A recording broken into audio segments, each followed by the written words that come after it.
WWE in the running to sign a top New Japan star. Plus, we're going to talk about a big TNA announcement, plus so much more. Don't forget, we're giving away this championship belt at 100,000 subscribers, so go ahead and click subscribe today.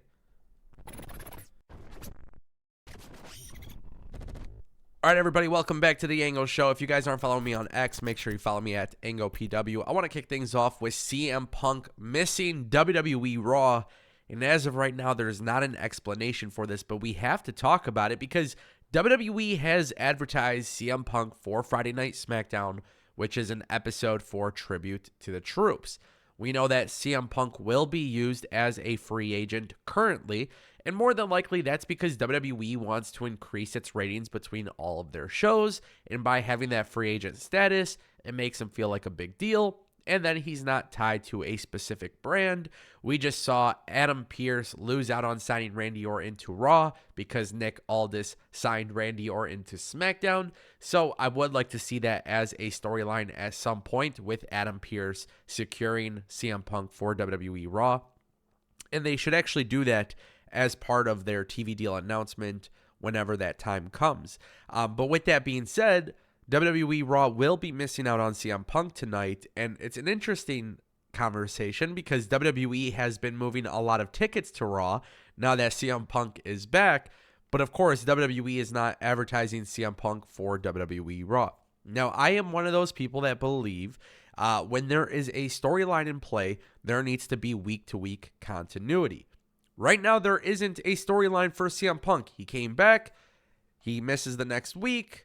Is it that big of a deal? I don't think so, but I do want to see them put CM Punk on TV every single week when there is a storyline. So if CM Punk and Seth Rollins get into a big storyline, then there needs to be some continuity there. I would also like to see Seth Rollins take a very big jab at CM Punk for acknowledging CM Punk not being at Raw. Obviously, people will chant CM Punk if Seth Rollins has a promo, so that is very easy for Seth Rollins to be like, oh, you guys are chanting for the guy, he's back, and he still hasn't shown up on my show. And I think that's the reason why CM Punk isn't going to be there. They need to keep furthering this potentially. So we'll see how that all goes down. It is interesting to see the business sense of things with CM Punk as well, because I do think a lot of people tend to forget CM Punk is a big mover in the numbers. He's already doing big things for WWE in terms of merchandise, obviously ticket sales, and then WWE has Royal Rumble coming up in about a month and a half, so that's obviously something to factor in as well. But obviously CM Punk missing Raw.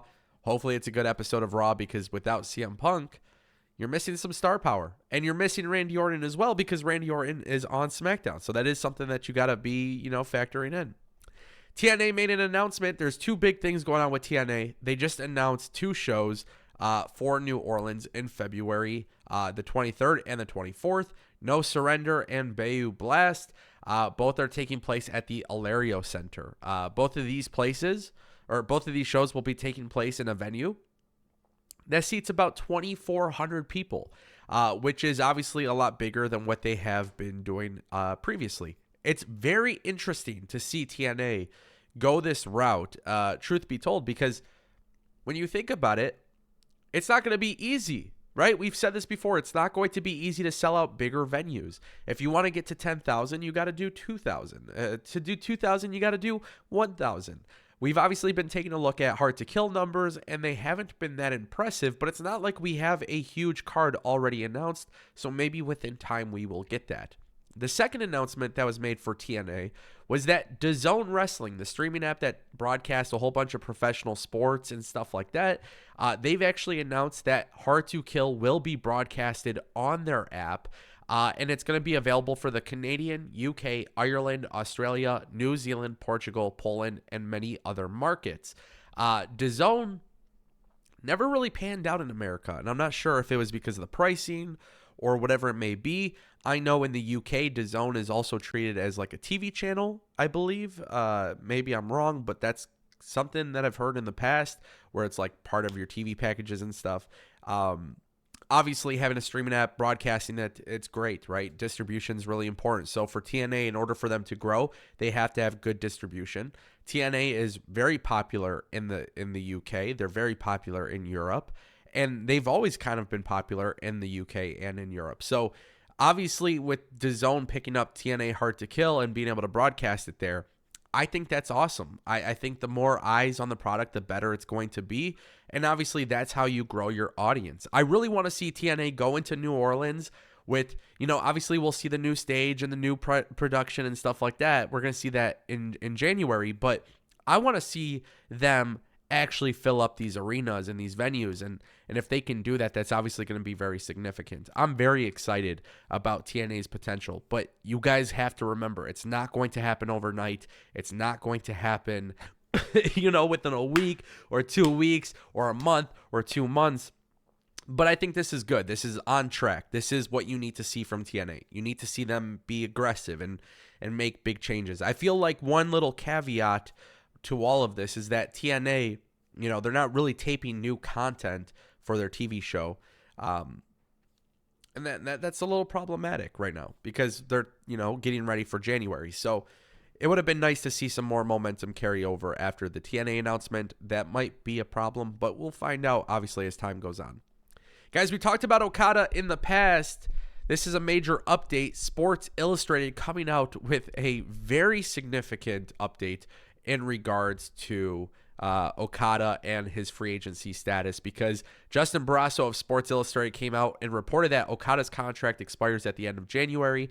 The report added that while contract talks would typically be underway at this time, Okada is seriously entertaining the possibility of wrestling for a different promotion. And this is obviously interesting.